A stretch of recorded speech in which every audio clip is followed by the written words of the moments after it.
speaking from the ether. I see this is on mute.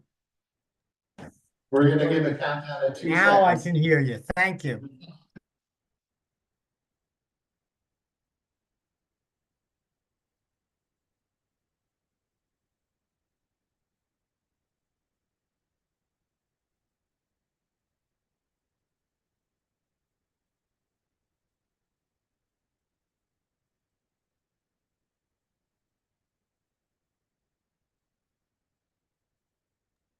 Action. Good evening, everyone. Welcome to the April 10th, 2025 business meeting of the Croton Harmon Union Free School District. We've already held our opening of the meeting. We've called the meeting to order. We've done the Pledge of Allegiance, approved the agenda. We've entered executive session, and we are now at item 1.5, leaving executive session. So recommended action, be it resolved that the Board of Education hereby leaves executive session and returns to the regular meeting. So moved. Second. On the question? All in favor? Aye. Abstain? Motion carries. Moving into board reports, item 2.1, our president's report. I want to thank Avery Gosnell, an 8th grade student of Pierre Van Cortlandt Middle School, for being here tonight with her mom. She created a sports day experience for her fellow students, and I'm going to turn it over to Superintendent Walker to tell us about it. Yeah, thank you, Anna. Good evening, everyone who's watching at home, and good evening to Avery and her mom who are here in person. One of the things that we feel best about as a school system is that we've been able to create over years and years and years school environments where students not only feel inspired to try to bring about change in the world and in our local school setting, but more importantly, as importantly, they, in addition to that inspiration, feel like they have the voice to actually do something about it, right? To bring these ideas forward and to feel like they can operationalize, they can make real some of these opportunities in our community. And I think, Avery, your leadership and your vision is a tremendous example of this. So I want to defer to you, turn the floor over to you to talk to a little bit about your vision around what will be a new experience for our community this spring, the Tiger Sports Showcase. Thank you.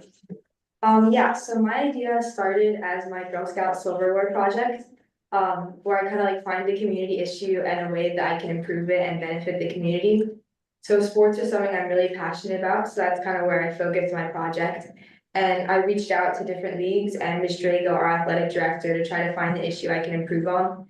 And something I noticed was a drop off in sports kind of going into middle school and like around age 9, that general range. And I think sports are really beneficial for students, like teaching life skills, building team relationships, and just like staying healthy. And I think they're really valuable. So I kind of wanted to find a way that I could like kind of prevent that drop off and get more people involved in our local like opportunities. So I've been working with the athletic director, the different leagues, and we put together this sports showcase.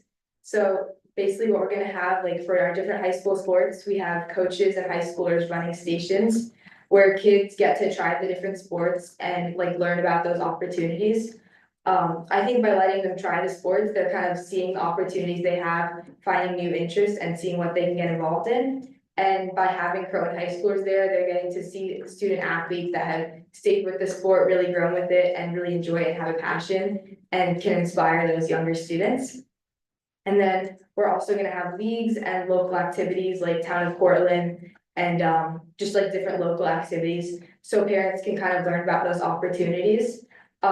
And yeah, we're just hoping to get more people involved in athletic opportunities so students can benefit, parents can get them involved, and just kind of sharing those opportunities and getting more people involved in the community.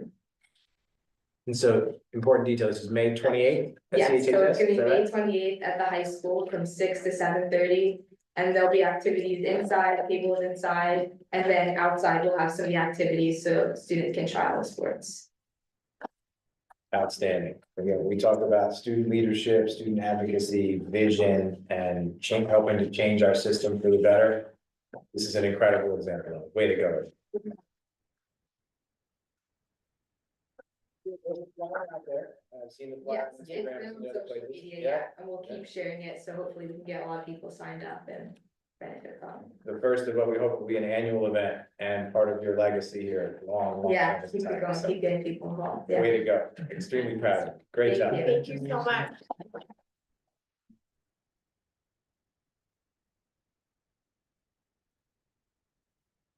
Feel free to stick around if you like.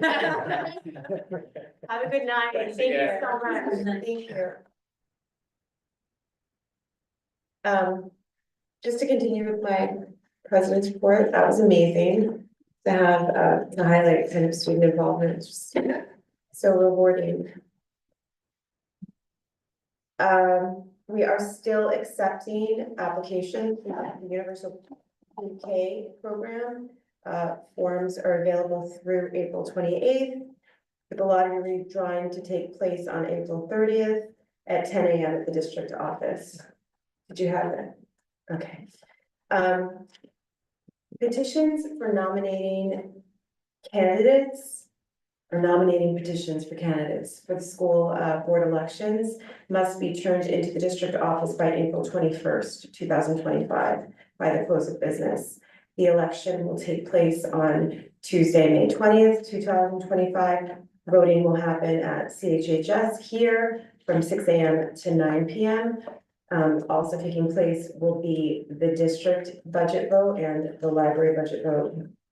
The Board of Education Candidate Forum will also be held here in this room at the Croton Harmon High School Library on Wednesday, May 14th, starting at 7 p.m. Candidates should be here by 6:30 p.m. The forum will be moderated by someone from the League of Women Voters.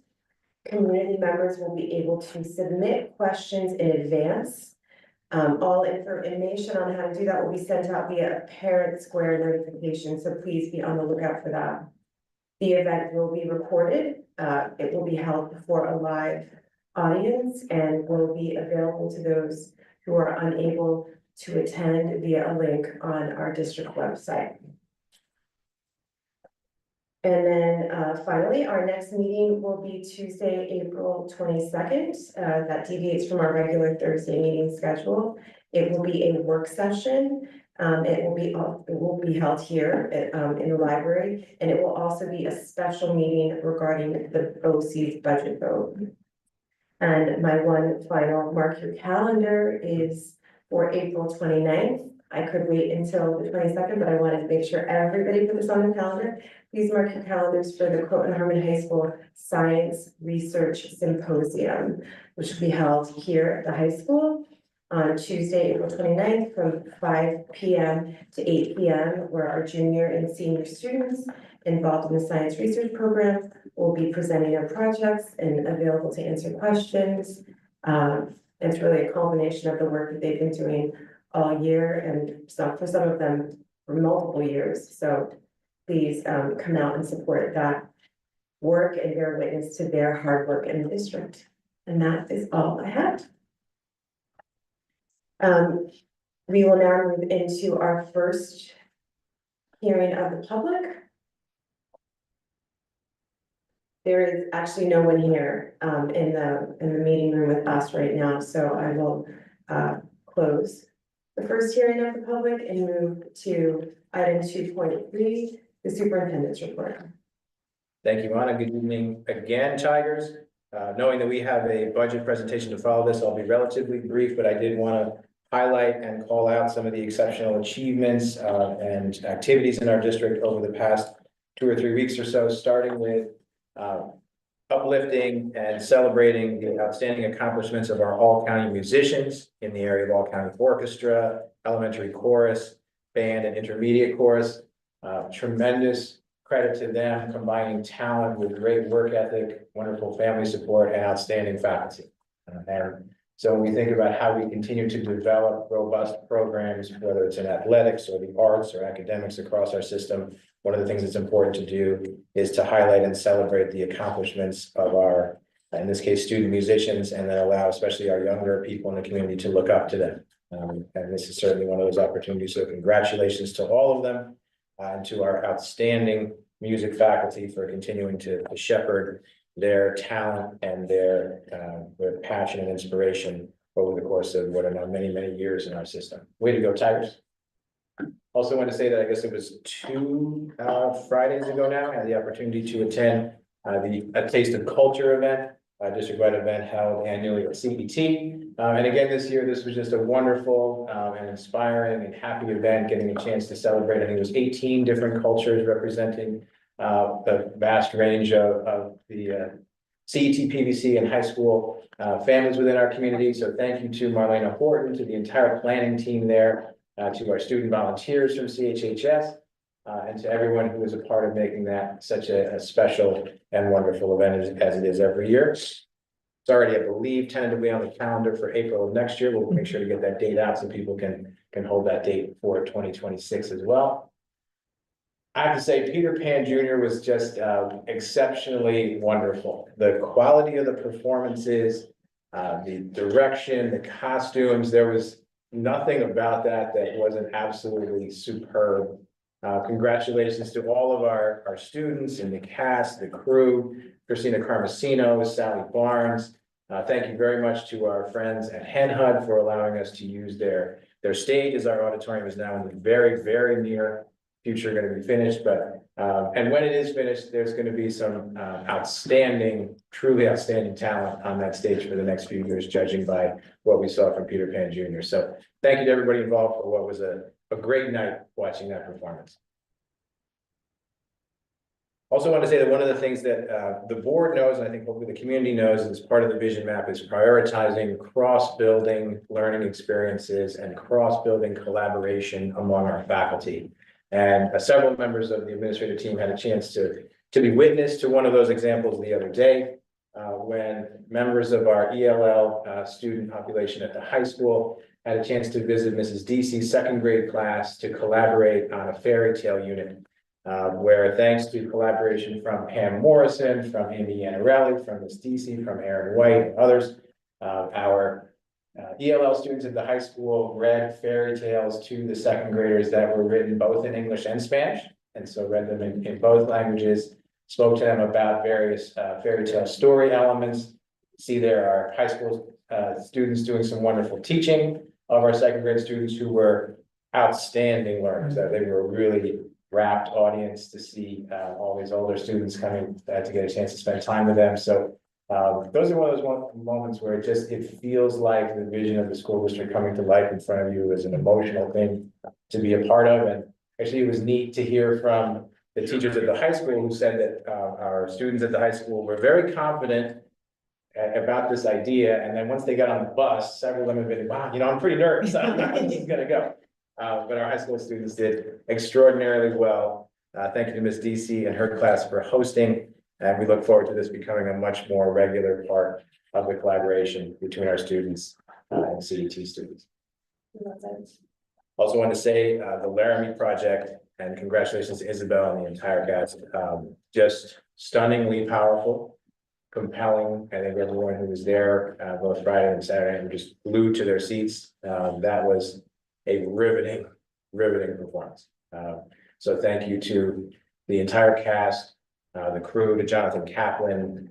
That was as powerful a high school drama as I think I've ever seen, without exaggeration. So truly bravo and bravo, that was phenomenal.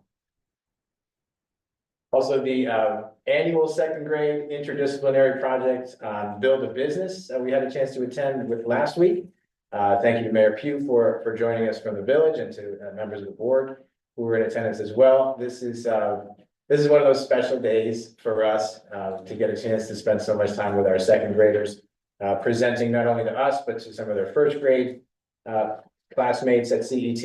And the range of ideas is always just remarkable. We come back to district office with huge smiles on our face.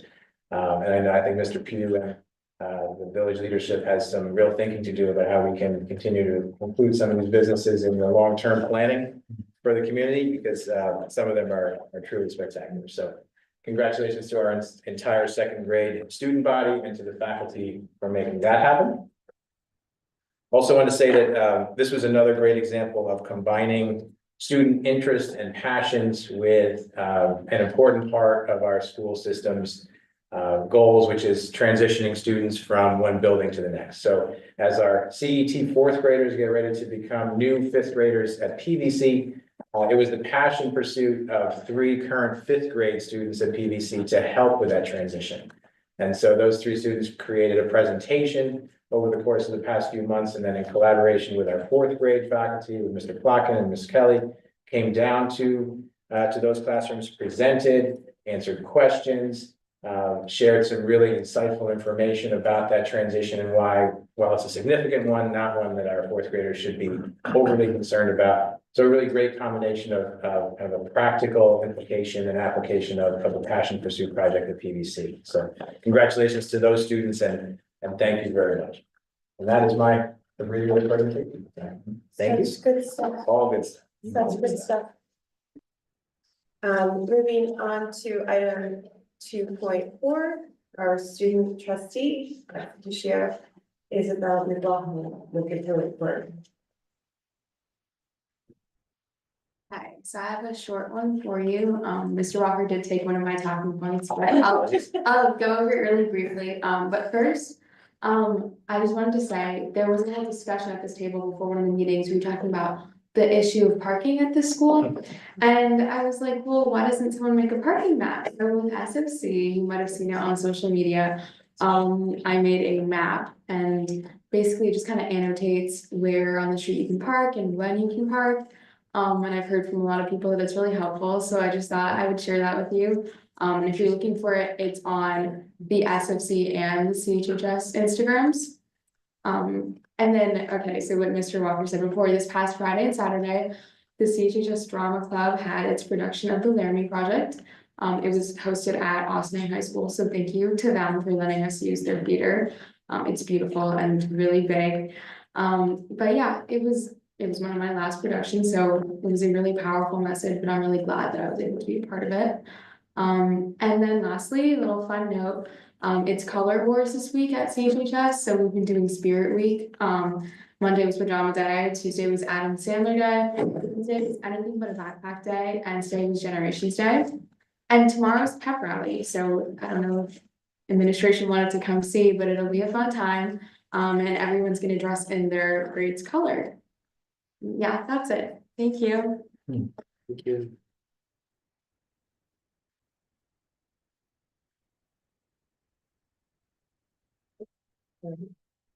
Item 2.5, the superintendent's 2025-2026 budget presentation for adoption. Thank you again, Anna. I wanted to start just by saying that this was a challenging budget to put together. A number of different unpredictable factors, including the status of foundation aid, federal aid, generally increasing costs in any number of areas made this certainly the most challenging budget to put together in the time that I've been here. And so I wanted to say that by way of, again, thanking and appreciating Denise for her outstanding leadership and continued stewardship of not only the budget process, but of the financial positioning of the district, along with the Board of Education.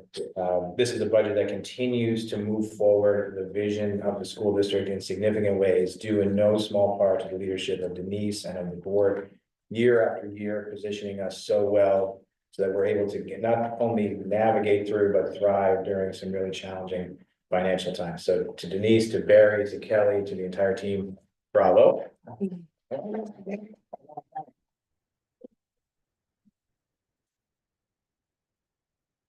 So wanted to begin just by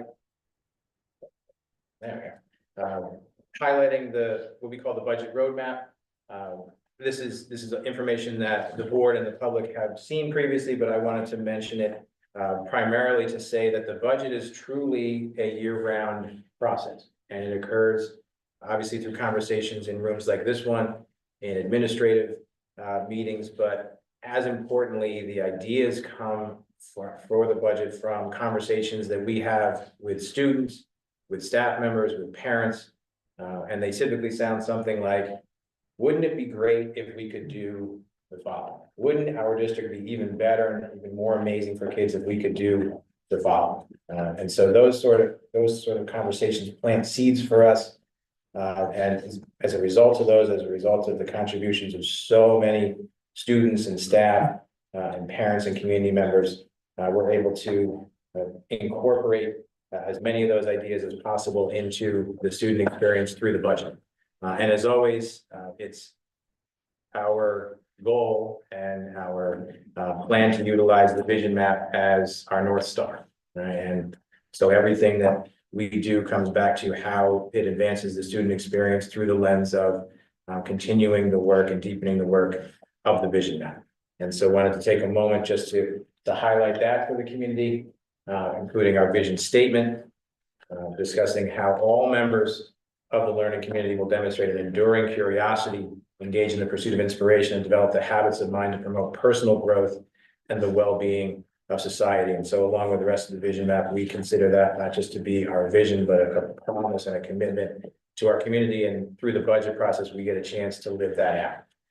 And so as you see on the next slide, our priorities, again, I would say comparing these to the strategic plan, the long-term plan of any other system, I think these hold up exceptionally well in terms of the aspirational quality of them and the alignment with, as we see now from the Blue Ribbon Commission at the state level, where all schools should be heading, the kind of conversations that all schools should be having and will be having. And it's our really a wonderful privilege to get a chance to be out in front of this work in so many significant ways.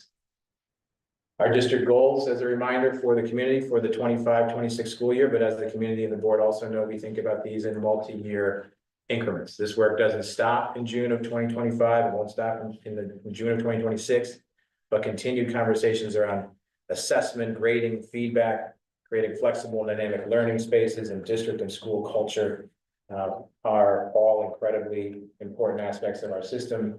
And the work of this current year, as you've heard from our building leaders and our district leaders over the course of the past few months, continue to be around designing genuine, high-level, rigorous, interdisciplinary courses and learning experiences, leveraging the master schedule to innovate and allow for work that continues to create that idea of what school can be, and having significant and robust conversations about how we can make our grading, feedback, and assessment systems even better as informed by research and continued modernized thinking around how we can get feedback to students in the best way to support their learning. This is a graphic that John put together last year that we wanted to bring back just because it makes me smile. We think about this, as we know, as part of a long-term vision. And we started talking about 3.5 years ago about the concept of high-level interdisciplinary learning, about the concept of robust pedagogical instructional coaching staff that will uplift the quality of the instruction for all teachers and all staff members, and about providing significant system-wide supports for the social and emotional wellness of all of our students. And there's a long-term conversation about that, a long-term staffing plan around that. And we view this budget as really the culmination of that staffing plan. And now I think it lives up to the promise that we've made to the community and the promise that we'll continue to make going forward. Not just incremental change, but systemic change in the experience for our students. I also wanted to remind the community about some of the foundational aspects of our system. Again, that innovative professional culture, encouraging thoughtful risk-taking, reflection, and continued pursuit of excellence, uplifting faculty to faculty collaboration, genuine elbow to elbow work together that creates learning experiences that any one faculty member couldn't have created on their own. And we saw an example of that during the superintendent's report. And genuine, rigorous, and robust interdisciplinary learning, which I think as we look across the region, you're going to start to see more and more school districts begin to recreate and look to emulate the interdisciplinary courses that have been created here in this building, and that in the experiences that have been created at the middle school and the elementary school, not only this year, but in the years to come. And so there are several ways in which this budget enhances that work and supports our vision, beginning with the addition of an English teacher at CHHS, which enables the high school to double the number of new and innovative interdisciplinary core courses from 4 to 8 for next year. And if anybody's interested, there's a fantastic, in my opinion, 13-minute video that came out today about the work that's gone into creating those courses, and we hear from several outstanding Tiger students about what that's meant for them in terms of the rigor and the expectations, and from several members of the faculty about the work that they've put into it, about why they believe it's a superior model to the traditional classroom learning environment, and how that collaboration has lifted up both of them. So check out our website or our social media or Parent Square for a link to that video. The budget also increases our counseling staff at the high school. And you had an opportunity as a board and as a community to see some data from Mark Maxim and the high school administration about the change in the college application trajectory for our students, particularly post-COVID. And as we all know, the academic and social realities that our kids confront at the high school level are as complex, if not more complex, than they've ever been. And so this is in response to that, and we think, frankly, is proactive and looking forward to add that fourth counselor to the high school. Also adds a clinical staff member, school psychologist or counselor at CET to strengthen our support system for our younger students. Again, that's part of living up to that aspect of the vision map that speaks to a culture of well-being and giving robust supports for all of our students, but particularly those who need them most at the youngest ages. And adding an instructional coach position at PVC, which rounds out a multi-year plan to staff that. So we'll now have a half dozen instructional coaches between all three of our buildings. We had a chance to see all of them in the same room at the same time the other day. And that felt again like the idea of we love it when a plan comes together. Like the dynamic between the six of them is special already. And we'll certainly continue to elevate the instructional practices of teachers across the district in the time to come. Also want to make mention to some of the proposed budgetary additions from Dr. Moskowitz and the technology team, including increased technician support, which I know our faculty is very pleased to hear because it means that we'll be able to be even more responsive to the increasing technological needs around all of the various aspects of technology that have become such an integral part of the learning experiences for our students K through 12.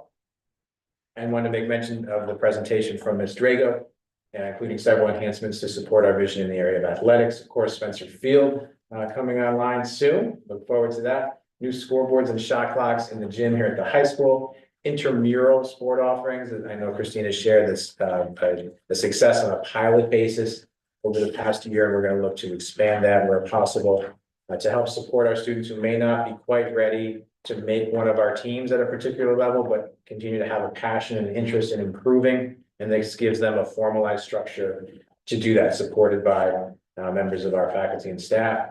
Additional unified sports offerings, as we heard from Rachel, as well as additional huddle cameras to cover various aspects, new aspects of our fields. And so at that point, I'm happy to turn the financial side over to our outstanding Assistant Superintendent Denise. Take it away. Thanks. Okay, so I just wanted to share this to kind of show you what brought us to this place today, as Superintendent Walker shared. This is a year-long endeavor with the hope of finding clarity, also transparency for our community, opportunity for input, et cetera. So our first budget presentation was in January, and we did the budget development process where we reviewed the calendar, our revenue and expenditure assumptions. And then in February, we reviewed the governor's executive budget, proposed state aid proposals and projections, and also took an in-depth look into the allowable tax levy. Then in February on the 27th, we did general support and operations. So we looked at our administrative budget, our fringe benefits and retirements, debt service, transportation, and buildings and grounds. Then in March, we began our vision map, and we did an overview of our technology budget and our athletics budget. And then our last budget presentation was our pupil personnel services, and we took a deep dive into each of our buildings. And that brings us to tonight, where we are doing the superintendent's budget proposal and adoption. So let's begin. Okay.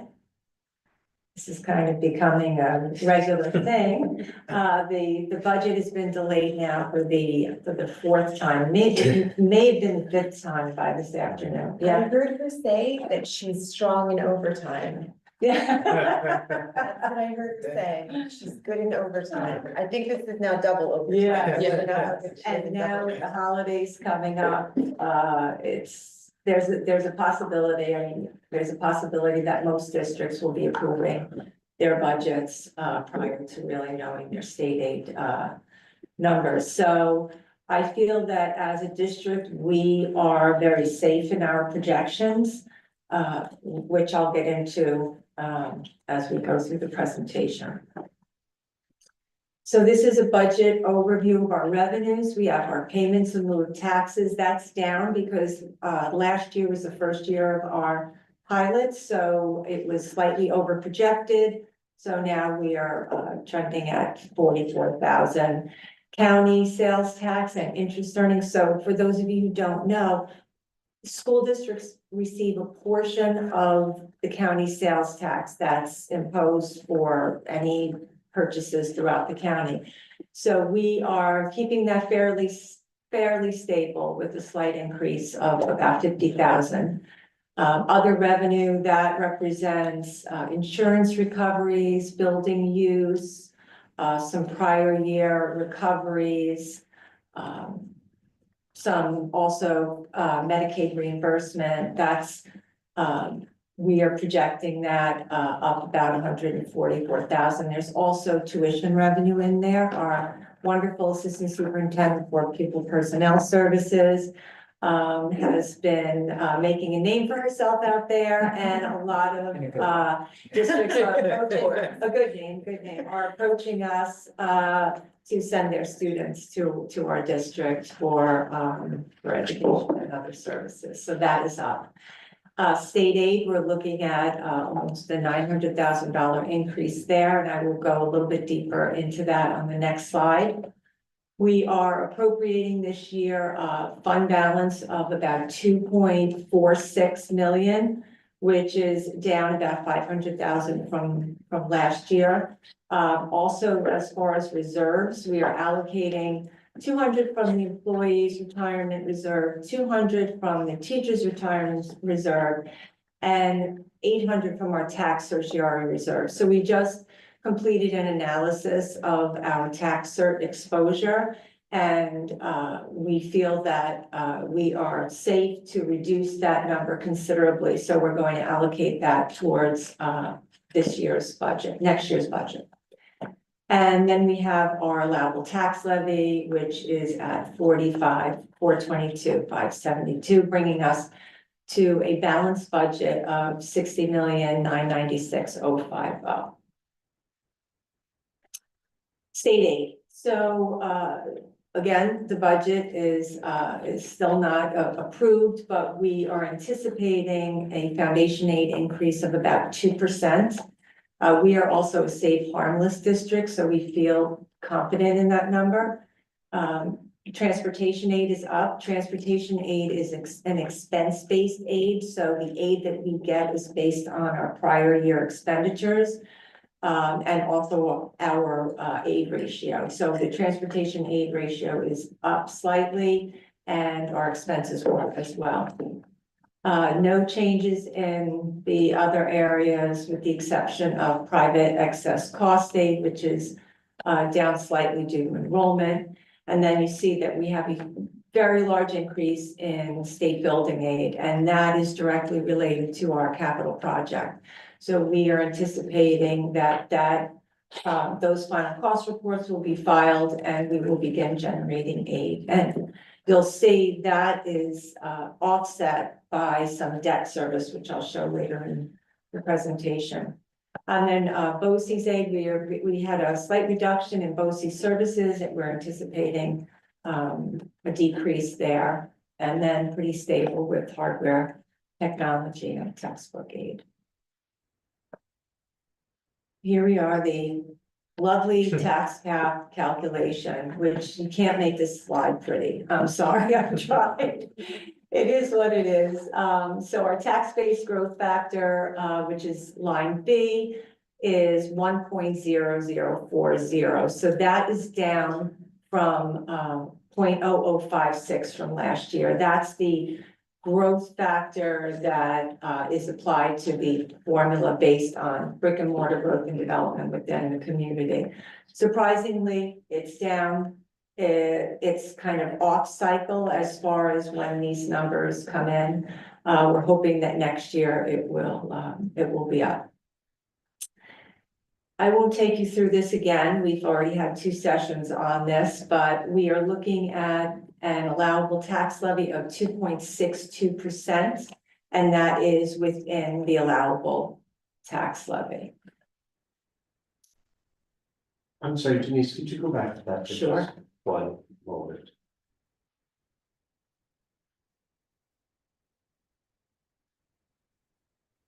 Okay, I have a question, Sure. because you have the base year pilots at 70, but on the other. Yeah, so the formula, what the formula does is it says take last year's Okay, numbers at the top and then this year's numbers at the bottom. That's an oversimplification, sure. but yes, but we have to use the pilots that we applied last year to the formula. Okay, thank you. And incidentally, that miscalculation of the pilot actually benefited our taxpayers. So it was over projected and that benefited our taxpayers, so it didn't have a negative impact. So this is our wacky tax rate history projection. So as you know, we have 2 taxing jurisdictions. We have Yorktown and Portland. They both have extremely different equalization rates. And they are also both, so for example, Portland represents about 94% of our tax levy. So 94% of that 44 million that I just spoke about will be applied to homeowners within Portland. And then the balance of that, which is like 3 and change %, will go to our Yorktown residents. That number, as you can see, it varies. Every year, there's a sharp spike in that. This year, we're looking at Portland being stabilized at, kind of steady around the, 1.5%, 2% mark. And then last year, Yorktown was at 3.4% increase. This year, they're down 4.4% increase. So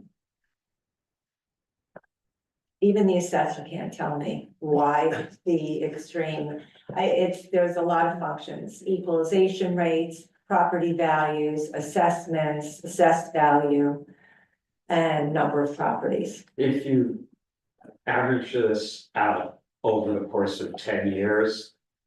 And you look at the 10-year averages, Yeah, they're flat. yeah, they're pretty, They match. they are, If yes. you average it out over 10 years, it's just if you look at it on a single year basis, they bounce around all over the place. Yes, It's just how the math works out. agreed. Okay, so this represents our restricted reserves. So these are our categories, our largest being the capital reserve. So the capital reserve consists of 3 different reserves. We have the 2013 and the 2016 capital reserves, and those are specifically designated for property and equipment capital reserves, so capital expenses. The 22 reserve is allocated towards our transportation fleet. So that was established to electrify our fleet in 2022. That's our largest reserve. What this allows us to do is it allows us to invest in our buildings, grounds, and transportation fleet without incurring any debt expense. So we don't need to borrow. We can utilize these funds in order to pay for those expenses, and that represents about 52%. The next largest reserve is the employer reserve for teachers' retirement. So that represents about 12%. And that reserve is used to offset the cost of the employer, the district's required contribution to the New York State Teachers Retirement System for our staff. And then after that, we have the tax cert reserve, which we are reducing by about $800,000 this year to have that in line with our obligations. So it all in all, our reserves are extremely strong. They are within the New York State requirements as far as allowable reserves and within the confines of that. Expense overview by function. So as I shared with you last session, there are many ways to slice the budget. You can't even imagine how many ways. So this is by function, and when you think about function, think of it as like department. So this is by department. So it includes everything within that department: salaries, contracted services, supplies, materials, etc. So general support, which represents about 14.5% of our budget, is up about 3.5%, and that's primarily due to property assessments insurance. Because of the increase of natural disasters, tariffs, also SAM's cases, SAM's is sexual abuse and molestation cases, has nothing to do with Croton, but because of the extension of that the reporting timeframe, that the insurers have seen a lot of claims around that. So all of these things have increased the costs of insuring our buildings and contents and fleet. The next component is instruction. That's about 53%, with the largest movement here in technology, due to some of what Superintendent Walker shared earlier. Then we also have school counseling and social work and athletics, which is also up due to some equipment purchases. Again, this includes salaries, BOCES services, student support services, supplies, materials, etc. Pupil transportation is up about 4.2%. That department, 95% of that department is insurance and salaries. So that's an insurance component there. And then lastly, we have benefits, debt service, and other financing. And I'm actually it's easier to address that in the next slide. So I'm going to go here. So this is a budget overview by object. So the object is on the left side. The object is salaries, benefits, equipment, contractual services. So it's broken out not by department, but by actual object. So as you can see, salaries and benefits, which represent over 70 to 75% of our overall budget, that is up about 2.7%. And then the next we have is contracted services, which includes BOCES, legal services, insurance, special ed placements, technology, etc. Then we have interfund transfers. So interfund transfers that is money that's expended from the general fund to offset and cover costs from our extended school year program, and also any losses in our school lunch fund. And then I'm going to pop back up to debt service and principal. So our debt service and principal is up about 20%, but again, that is counterbalanced with the increased building aid that we will see next year based on our capital project. Now, don't get crazy. We're not going to go deep into this, but a requirement for school districts in order to ensure transparency and accountability in school spending is a three-part budget. And this is a snapshot of our three-part budget.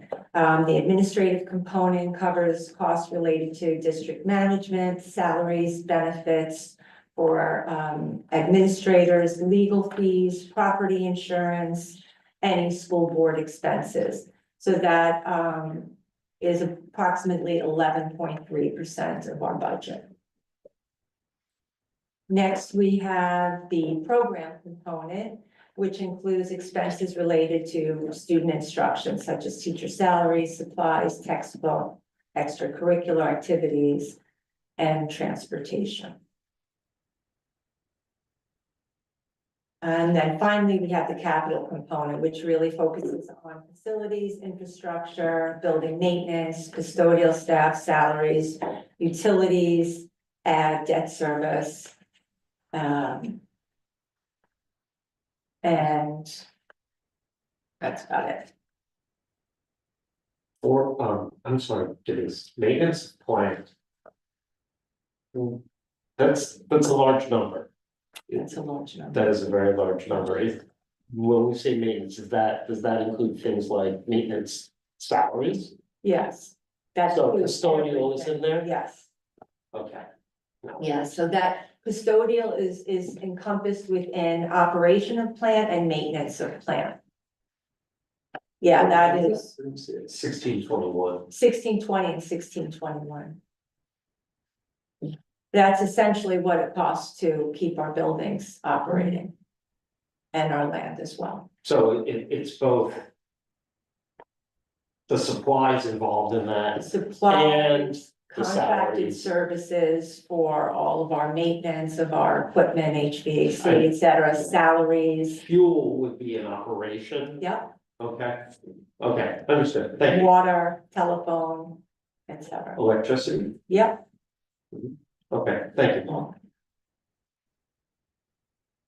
So what are our budget drivers? So we have anticipated, from a revenue perspective, anticipated increases in building aid and transportation aid, increase in foundation aid, approximately 2%, slight decreases in BOCES aid and stable county sales tax and interest earnings.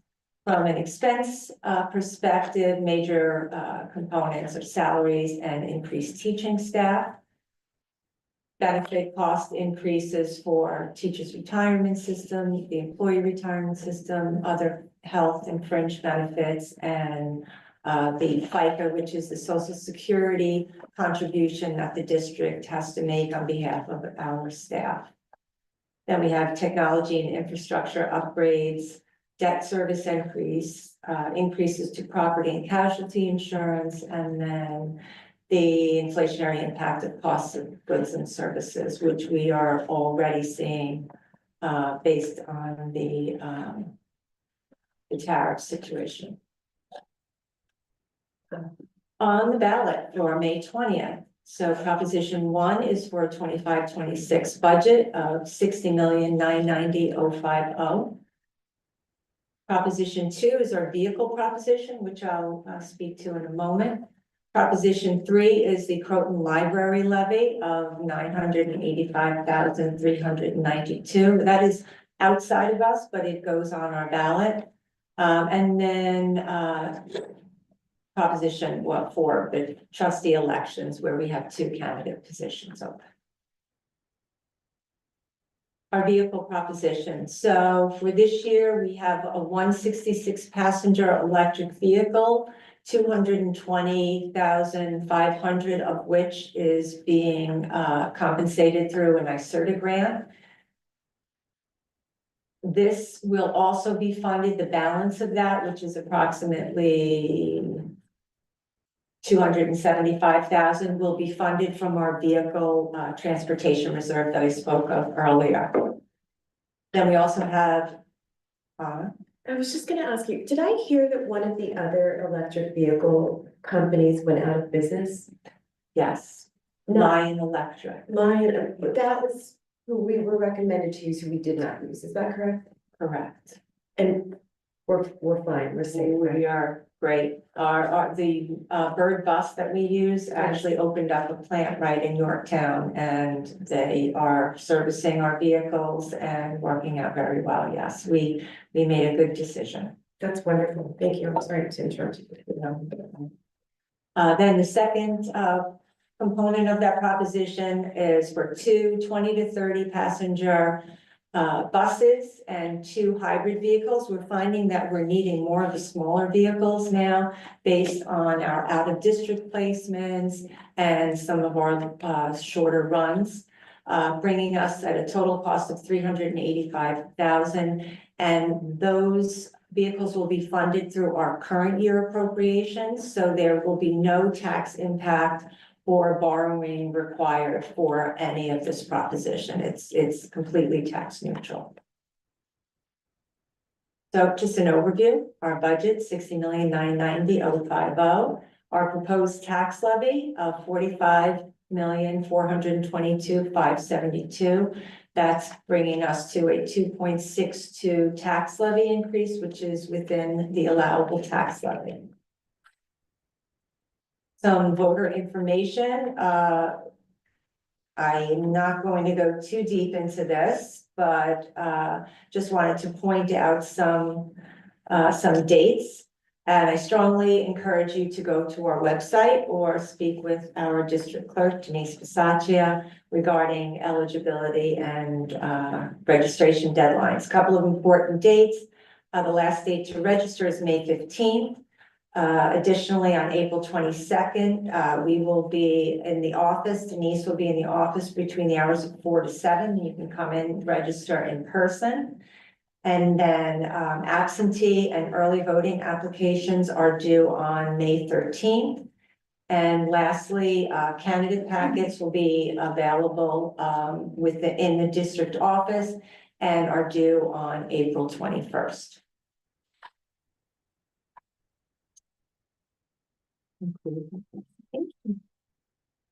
I just wanted to, we have question and answer if anyone has any questions, and then I will follow up with our upcoming presentations. Thank you. Any questions?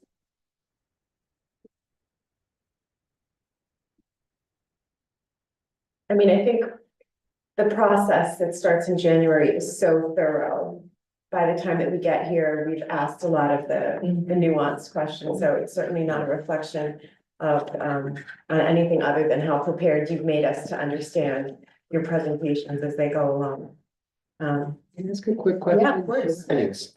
Just on the NYSERDA grants for the buses, could you just explain how that, do we do a grant application for each individual bus that we're gonna purchase, or is there an allocation every year? How does that- Right, so we have done multiple applications. So we've applied for probably about 4 separate grants. Some of them are still through NYSERDA, but a separate grant. This one, Kelly in our office, Kelly Lent, did most of the legwork on it, and it was not easy. And it doesn't end once the grant is approved. There are so many reporting requirements to follow. So we were allocated a number of vehicles. But NYSERDA, who doesn't understand the confines of the school budget process, just thought, well, we can give you money for 5 vehicles and you can just go buy those 5 vehicles. And knowing that there is a very long process and that every part of the process requires voter approval. So right now, we received a grant for 2 vehicles, one of which we applied to a vehicle that we've already purchased.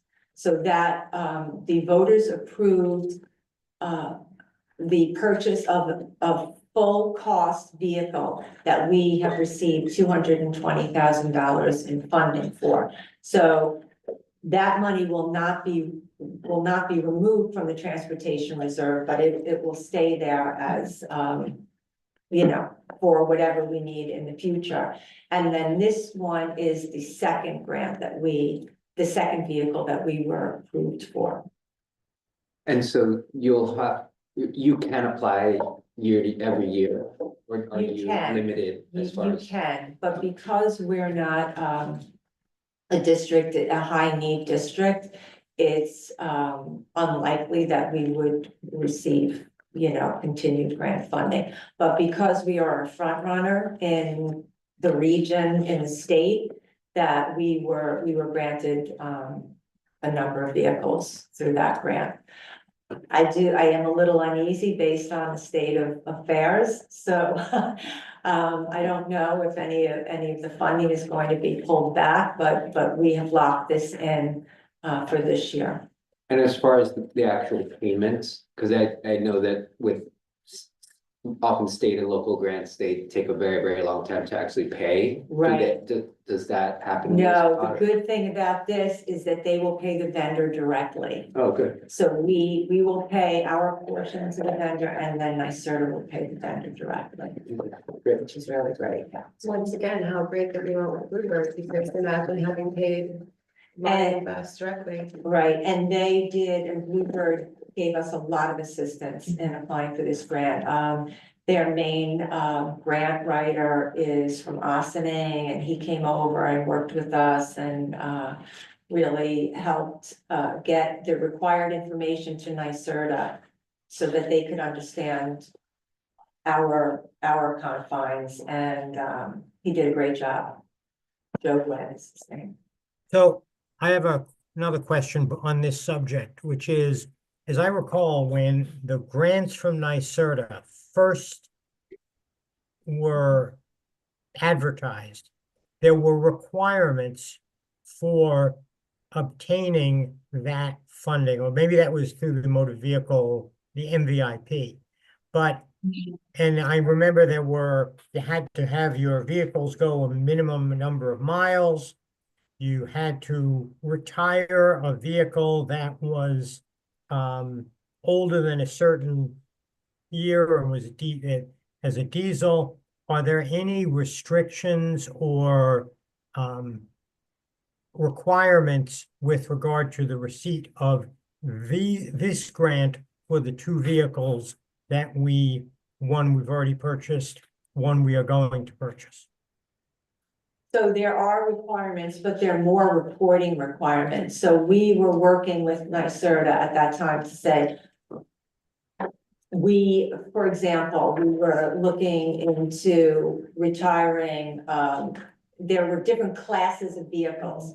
So if you didn't have the right class of gas or diesel vehicle, you couldn't get the grant. But we worked with NYSERDA, and now the requirements are much less. You have the option of retiring a vehicle or not, and it doesn't have the same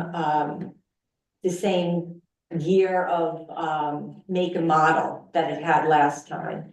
Okay. Also, the requirements for mileage have dropped slightly. So, because I remember one of the things that we had talked about a few years ago was, if we are going to get this vehicle and we had to put a minimum number of miles on it, it would be a vehicle that would be dedicated to sports runs, dedicated to other things, so we could do the mileage sufficient to be able to justify the money. As I understand, that's less of an issue now. Is that right? It's still an issue on that first vehicle, Right. but not on the others. And Joe is making sure that we hit those targets. Okay. One thing to, just Denise, that you had mentioned that was a little bit at variance from the slide with regard to nominating petitions. You said they were available in the district office. The slide indicates that they're also available on the district's website. So, Yes, thank you. okay. Okay, so our next budget presentation will be on. So April 22nd, we will have the adoption of the property tax report card and also the BOCES administrative budget vote. Followed by May 8th, our public budget hearing, and then May 20th, our public vote and trustee election. And our tenure celebration begins at 7, and voting is going to be at the high school between the hours of 6 a.m. and 9 p.m. Always visit our website. That concludes my report. Oh, and don't forget to vote. Thanks, Greg. He's on top. Thank Thank you so much, Denise. That was really great. you. Moving into new business, item 3.1, adoption of the 2025-2026 superintendent's budget for the Croton Harmon School District. Recommended action, be it resolved, the board hereby adopts the 2025-2026 superintendent's budget for the Croton Harmon School District as an amount of $60,996,050. So moved. Second. On the question? All in favor? Aye. Oppose? Abstain? Motion carries. Item 3.2, policies for first reading. This is a discussion item. I will turn over to the chair of the policy committee, Neil Haber. Thank you. The policy committee met, I think on the 26th of March, and reviewed a number of policies, and we are reporting for first reading 3 policies. One of them is evaluation of instructional program, where we made certain changes. Actually, I'm sorry, on that one, only one change. We have basically, or 2 changes, we have modified the policy slightly in terms of how we are accepting community input and feedback to what's happening with instructional programs and how they are to be evaluated.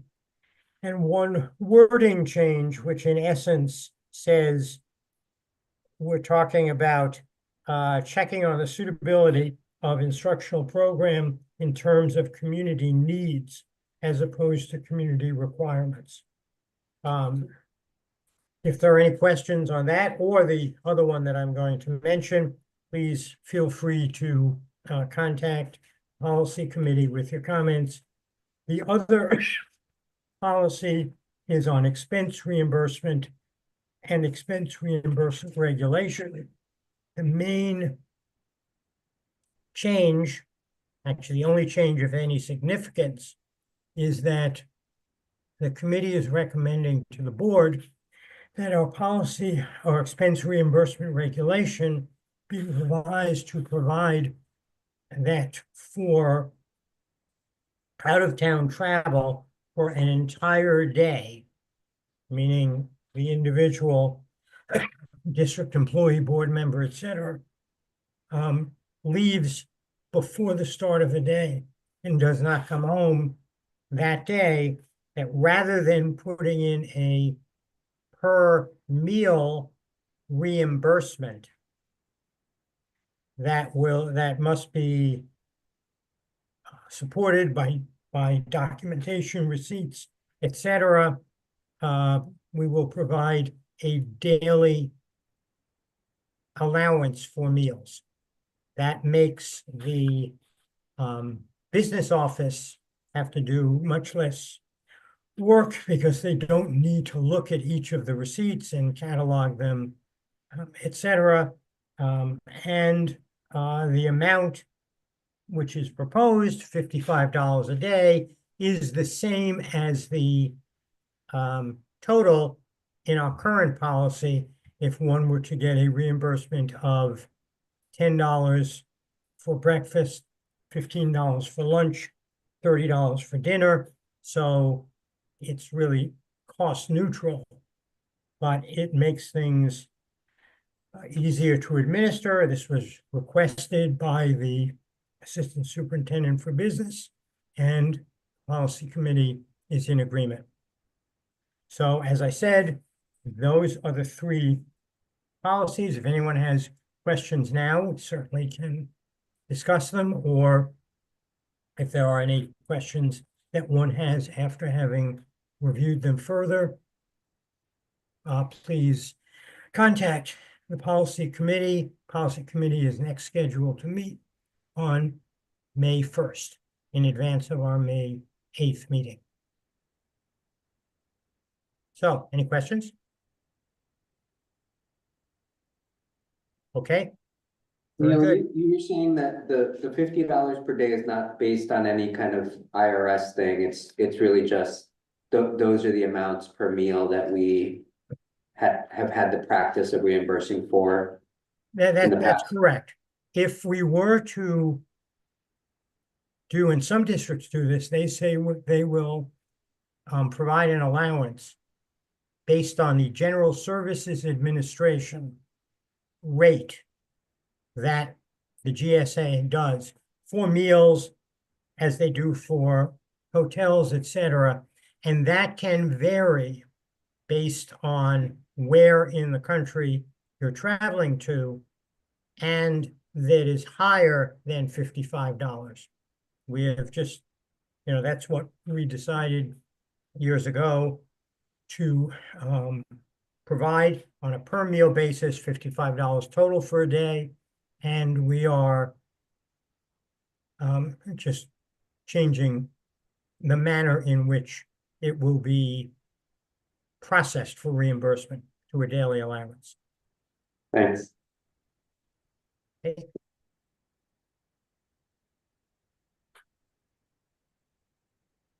Thank you, Neil.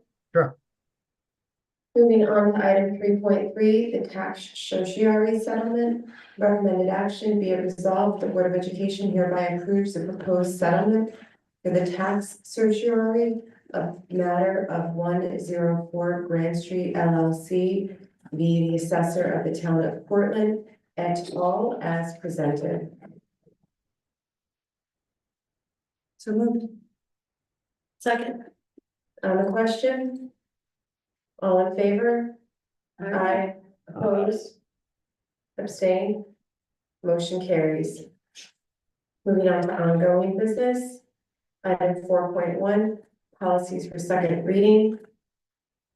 Recommended action be resolved, the Board of Education conducts a second reading and hereby adopts the following board policies as presented. So moved. Second. On the question? All in favor? Aye. Oppose, abstain, motion carries. Moving on to our consent agenda.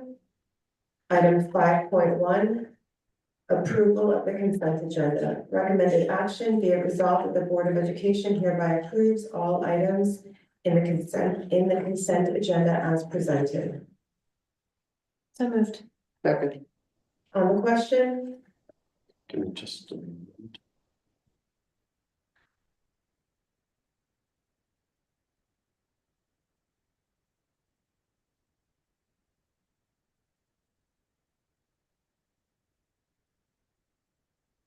Okay. All in favor? Aye. Oppose, abstain, motion carries. We are now moving into our closing of the meeting. With our second hearing of the public, I'll again say that there's no one here from the public, so we will move into item 6.2, board reports. You can start with advocacy. Thanks, Anna. So we had our last meeting on March 17th. And discussed the Senate, at that point, the Senate and Assembly One House budgets that had come out. And reviewed just the summary on state aid. And what the Senate and Assembly proposals were, as well as the cell phone policy updates.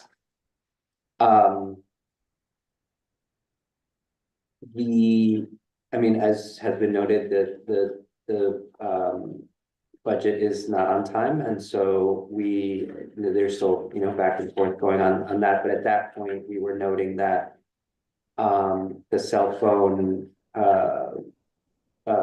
proposal from the Senate was seeking some more flexibility to give the things like giving districts leeway to allow use during, cell phone use during non-instructional time. And a requirement for districts to consult with families and local reps. We also, talked about meetings with legislators, and I think there's a follow-up item here because we know that, we noted that West Putt has been typically putting together these meetings, and we just had a general question around how in the past, whether we have had the practice of doing meetings with legislators on our own. And I believe, Sarah, that you did loop back, and I think we asked you this question and then you did loop back with an answer on that, so. Yeah, I think I look back with an answer in that West Putt doesn't generally schedule any additional. Right, That, but that they schedule an initial round. they just schedule an additional round, and we participated in the initial round. Yeah.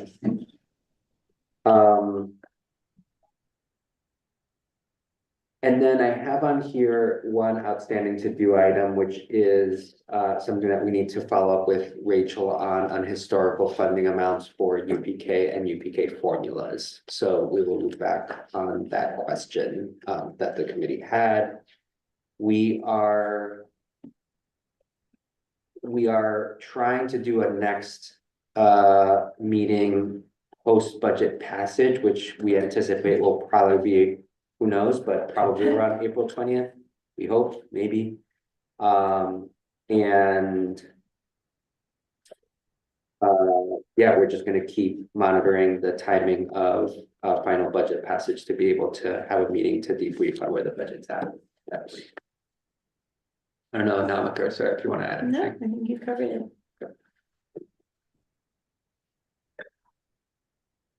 Thank you.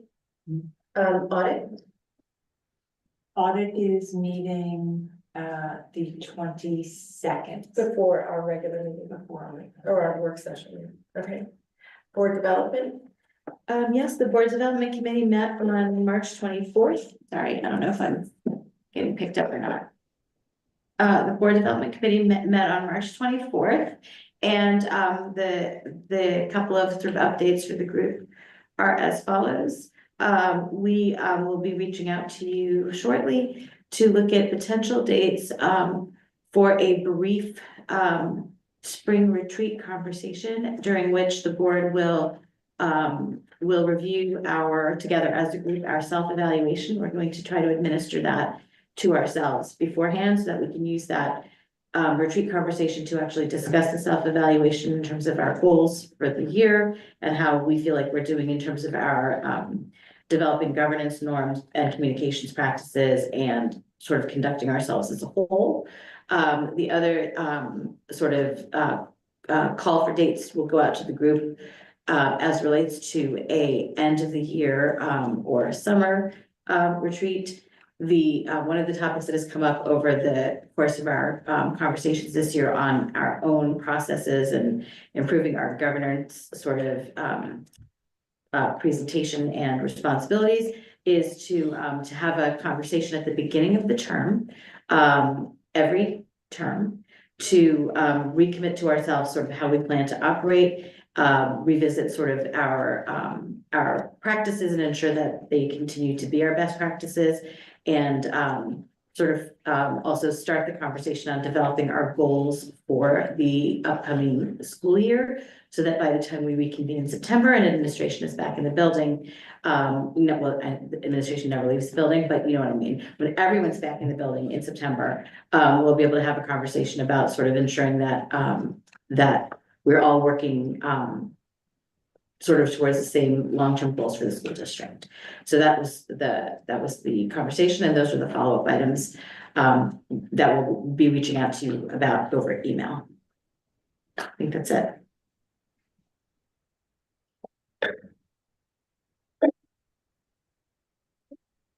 communications? All right, so communications met on Monday this week, and we spoke a little bit about budget communications, and just again, a thank you to Denise and Jackie and everyone in Denise's office for all of the hard work, and Greg Cavalieri as well, for all of the hard work in putting together our budget presentations. I know that they're fast working on the finishing touches for reflections, and we can probably expect to see those in mailboxes around the beginning of May. So everyone should be on the lookout for those. We also discussed, And more towards the middle of May, because we have the budget notice that's in there. So there are some timelines that we need to comply with, or else we would get the reflections out sooner, but Right. because of that requirement, we have to hold off until a certain number of days Certain before the vote. thank you for that. And then we spent some time discussing, hopefully everyone on the board and our community has seen some of the new social media posts that we've been putting out on redefining excellence in learning. And really calling attention to some of the great work that is going on in all of our buildings and how they align to the vision map. So please be on the lookout for those. And then we are still continuing to work, and the policy committee as well is continuing to work on hearing the public and those opening and closing statements and any policy ramifications there. So that is in progress. We briefly discussed the upcoming NYSBA convention in the fall and wanting to ensure that we include student photographs of student work and looking to explore ways in which we could get some more student involvement in those opportunities as well. So we looked at some of the metrics on our work session recaps, which I think have been a great addition to the communications that we send out this year. And we've heard from some anecdotal feedback that those are very helpful. And so we will be continuing to do those and taking a look at how those are, the engagement with those on both Parent Square and on our website. And I believe that was really it. Did I miss anything? Not that I can think of. All right, so that was communications. Thank you, Sarah. Neil, policy? Sure, actually, Sarah, there's one thing that you did not mention on communications, which is we had a presentation by Greg of some of the analytics of how people have been going to our various social media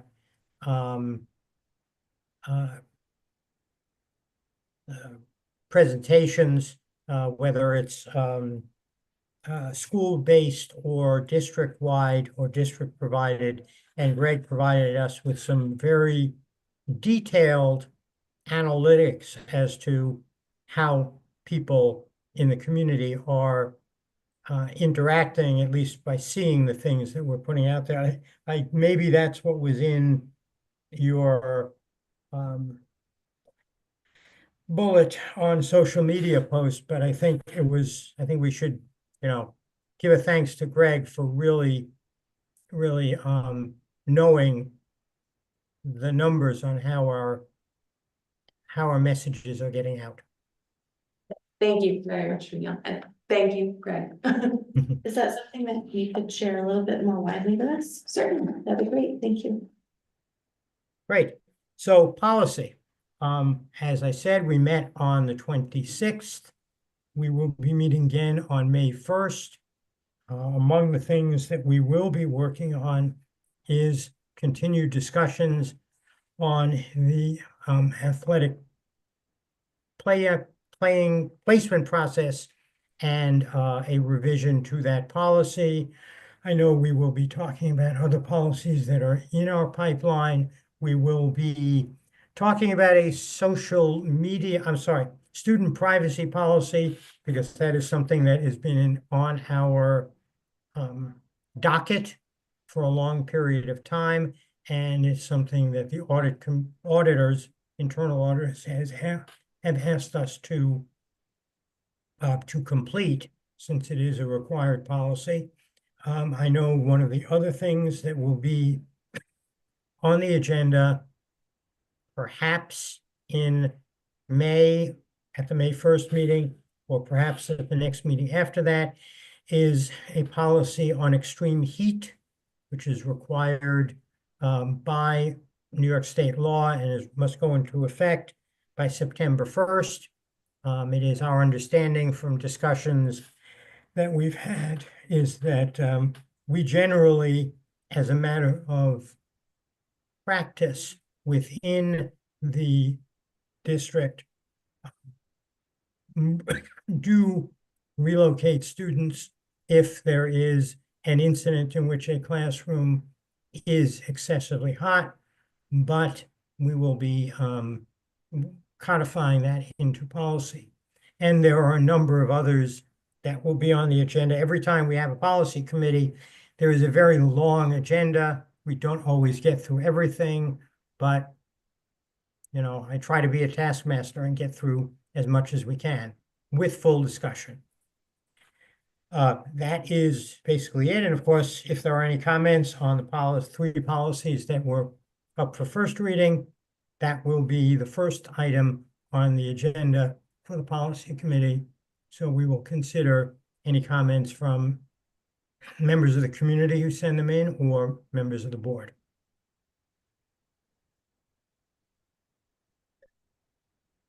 Thank you, Neil. And then we still have on our agenda the ad hoc committee on the social media Yes. policies. Yep. Is there an And yeah, let me speak to that very quickly. The ad hoc committee met on Friday, April 4th. We did additional work on the social media policy called Social Media in Instruction and Official Communications.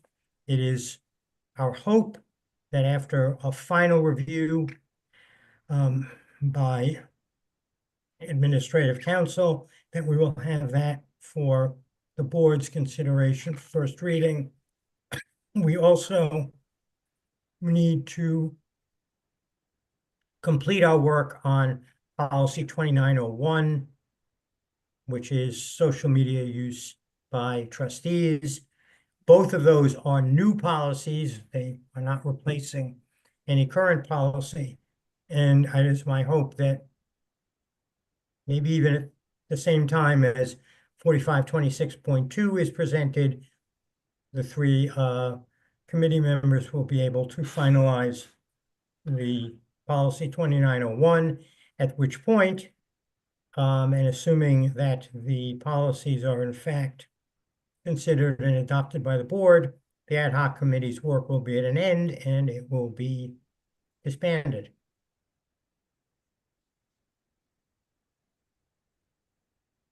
And that's what I got. Thank you, Neil.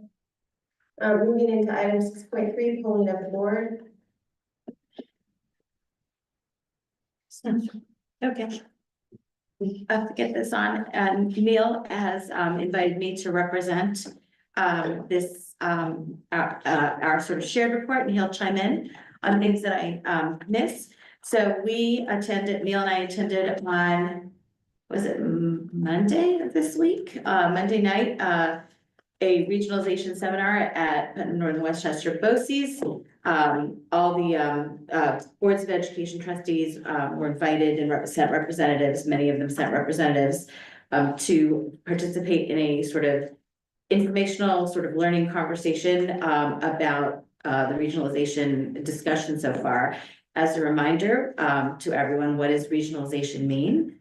In this context, what we are talking about is a sort of information gathering opportunity to talk about how school districts can maximize opportunity by sort of like working more collaboratively on areas where we're working collaboratively, combining resources and combining efforts and combining sort of like our thought processes towards moving our districts forward might be beneficial. Does that sound accurate, Neil? In terms of that definition, or do you want to chime in something more on that?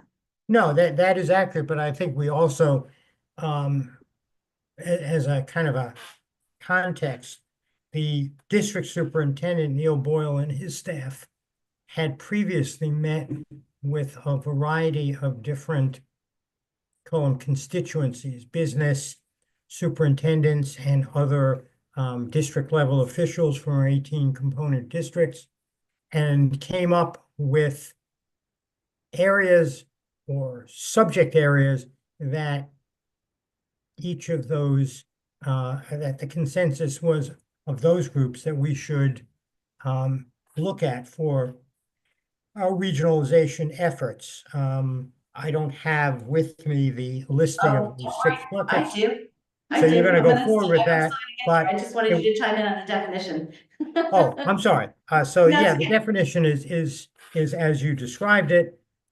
And you know, it's really kind of a ongoing collaborative effort among all of our districts. So go ahead. Okay, great. So the discussion, just because, you know, I think this is important just for all of us to hear, and that's the reason that we went, is to be able to report back to all of you. There was a conversation about what has been identified so far as our regional strengths. I don't know that I need to go into them because I think we're all aware of what is working in our districts. Also, sort of like an evaluation of the needs, and I think that's what we kind of wanted to focus on because it was interesting to sort of see what had risen to the top as this polling happened of district leaders, superintendents, et cetera, across our region. So among the things that sort of rose to the top were the following. Overall, just needs for pre-K and CPSE, CPSE. I have to say all the letters correctly. So among the concerns are the need for providers, for example, across the county, concerns in different districts. Some districts have lots of open spots for pre-K. Other districts have no open spots for pre-K. And I think the question has arisen as to, you know, whether there's a way to sort of spread that around geographically in a way that could be beneficial to getting more students into pre-K. Discussion of advocacy in a more collaborative fashion to advocate for an increase in pre-pupil reimbursements, because that remains an issue statewide, I think, as we all know. There was a conversation about transportation and ways that districts can sort of work together, specifically in terms of our responsibilities to transport students out of district. Again, like a place where there's an opportunity, I think, for efficiency. Another topic was workforce development, determining ways that we can sort of, again, possibly, not necessarily in terms of, this was, I think, more about workforce development in terms of like the approach towards students and providing opportunities for students, and specifically for students 18 to 22, which I think, you know, again, that's just, again, like an opportunity that districts can collaborate on. Another topic was E&L programming, again, E&L programming and programming that's being offered for E&L families and, again, 18 through 21 students. Access to social emotional supports, mobile crisis services.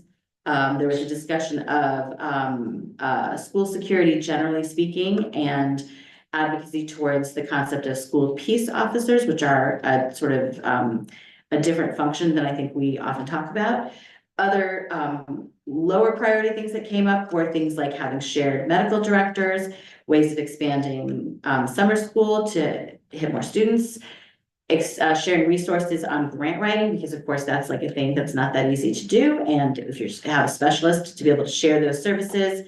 So the list was really, really extensive. The meetings are going to be ongoing. I think there had been a plan to have a second convening of this in May. And what we heard during that conversation is they're thinking of sort of punting that conversation to September to do a little bit more information gathering and see sort of where we land. But I think it was a really interesting conversation just to sort of hear what the opportunities and the needs are and the ideas that people have for filling them in. So I thought it was really useful. Neil, do you want to add anything?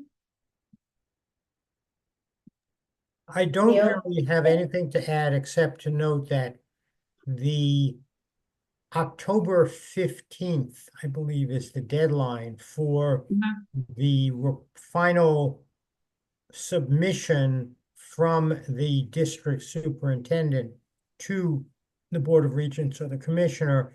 So it is anticipated that there will be major kind of paring down of all of the ideas and thoughts that were presented prior to the April 7th meeting and at the April 7th meeting to tighten it up to a list of things that we really would be suggesting from this region, Putnam, Northern Westchester, Posey's, to provide to our component districts and the sharing and cooperation opportunities that we can create.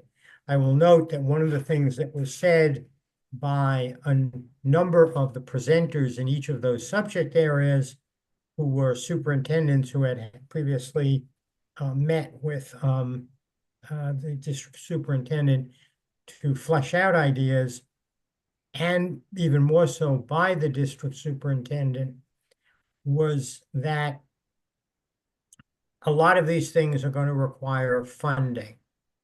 And so it's anticipated that once these are narrowed down, this is probably the same for every of the 37 BOCES, but there will be, advocacy at the state level to ensure as much as we can that we've got the resources to do the things that we as districts in our region want to do.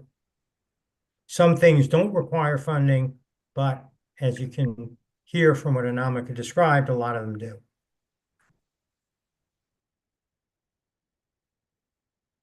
Yeah. Thank you. Anyone else?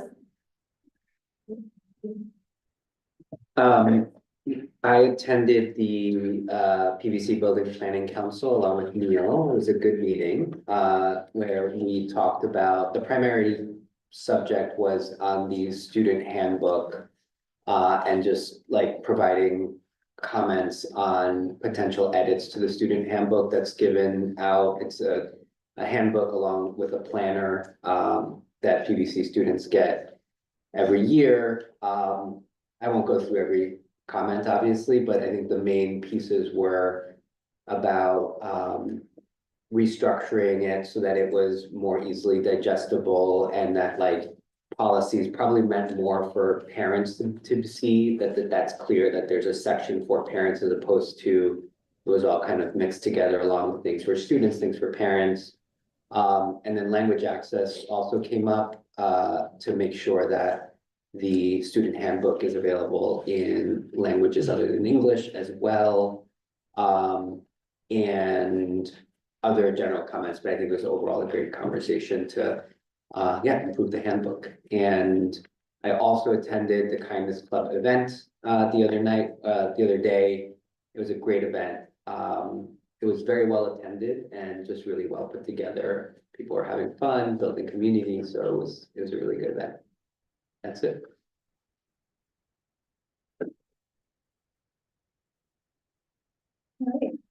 So I was able to attend the webinar on March 31st that West Putt had hosted with Deborah Heitner, who's the author of Growing Up in Public, a discussion that largely centered around cell phones, social media, our students, and also the implications of the potential cell phone ban that's being advocated for by the governor.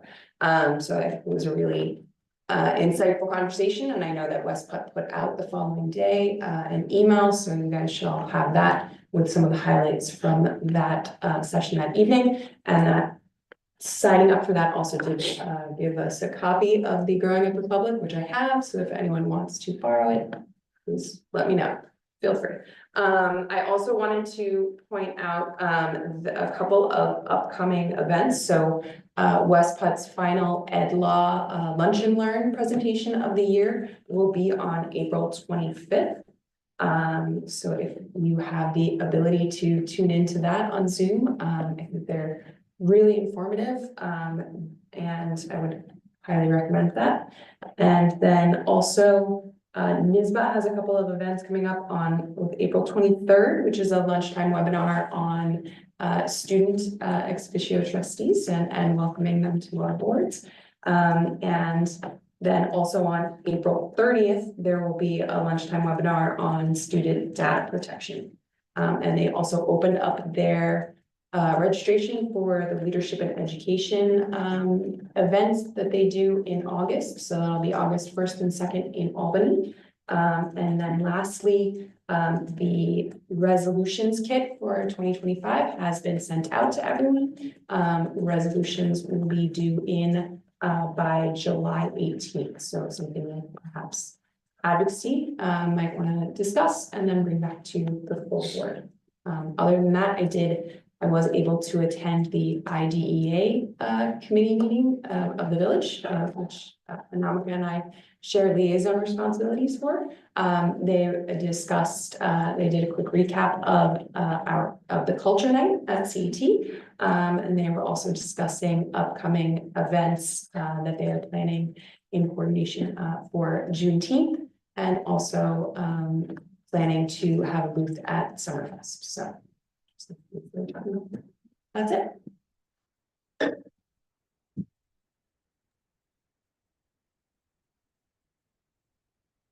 I'll just add very quickly, Omar and I met with Steve for board leadership meeting this Monday. I'm forwarding the notes to everybody just to kind of give you an update on what our discussion was. It was just a series of updates regarding different things going on in the district.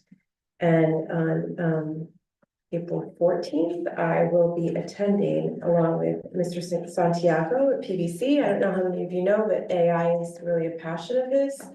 And he's very involved in that, and in those conversations I've had with him. He invited me to a generative AI and assessment webinar. So I am very excited to go to that, something completely outside of my comfort zone. But I think when we imagine what school can be, he imagines me understanding this. I'm up for it. I will be there and I will report back. And I want to thank all of you for all the work you've been doing in the community. Anyone else? Yep. Couple of things. First is I did not attend the last village pedestrian, bicycle pedestrian committee. There was conflict. I know there's going to be another one, I think sometime like the 20th or something like that. I'm not sure exactly when it is, but it's on my calendar. I will be there. I agree with Theo's report on what occurred at the Building Planning Council in PVC. I just would note that the concern really among the faculty and the parents were to ensure that the material for students was age appropriate, but also that parents knew what they should be looking at, whether that was going to be in a separate section. You know, this is the student part of the handbook, this is the parent part of the handbook. That's something needs to be worked out. Given the handbook supplier, the vendor with whom PVC works, there's a page limit as to how much information can be included by the school district, because this vendor also puts in, you know, their stuff that they have along with the student planner or calendar. We'll see how that works out. One other thing I just wanted to mention about NYSBA, I was reading the other day some back issues of On Board, and one of the things that NYSBA said that they are intending and doing is to provide training modules for new student trustees, so that the student trustees will have the opportunity to learn about board service and, you know, how they can help in board service and be effective student trustees. And I think that's really great to be able to harness their support to make our student trustees in our district and every district more effective. I think that's everything I've got for the moment, and if not, we'll hear about it soon.